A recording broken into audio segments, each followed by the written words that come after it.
ஸ்டாலினின் வெளிநாட்டு பயணத்தில் உண்மை காரணத்தை வெளிச்சம் போட்டு காட்டியுள்ளார் எடப்பாடி.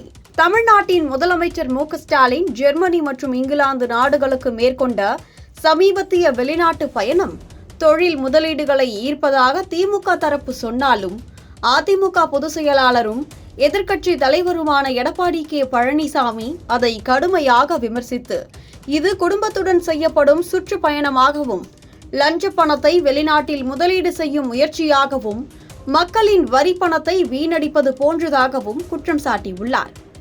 ஏனெனில், ஸ்டாலின் ஆட்சிக்கு வந்த 40 மாதங்களில் 4 முறை குடும்பத்துடன் வெளிநாட்டு பயணங்கள் மேற்கொண்ட போதிலும், மற்ற மாநில முதல்வர்கள் ஈர்த்த முதலீட்டை விட குறைவான ரூபாய் 15,516 கோடி மட்டுமே புரிந்துணர்வு ஒப்பந்தங்களாக கிடைத்து இருப்பதாகவும், அவை தரையில் செயல்படுத்தப்பட்டதாகவும், வெள்ளை அறிக்கை வெளியிடாமல் மக்களை ஏமாற்றுவதாகவும் அவர் சுட்டிக்காட்டினார். இதன் மூலம் பழனிசாமியின் விமர்சனங்கள் அரசின் வெளிப்புற சுற்றுப்பயணங்களை விளக்கமின்றி செயலற்றதாக வெளிப்படுத்தி, அதிமுகவின் ஏற்கனவே 2019இல் ஒரே பயணத்தில் 41 ஒப்பந்தங்களை பெற்ற திறமையை நினைவூட்டி, ஸ்டாலின் ஆட்சியின் பொருளாதார தோல்விகளை வெளிப்படுத்தி, எதிர்க்கட்சியின் நியாயமான கண்காணிப்பை வலுப்படுத்தி, தமிழக மக்களிடையே அரசின் வெளிநாட்டு செலவுகளுக்கு எதிரான விழிப்புணர்வை ஏற்படுத்தியுள்ளனர்.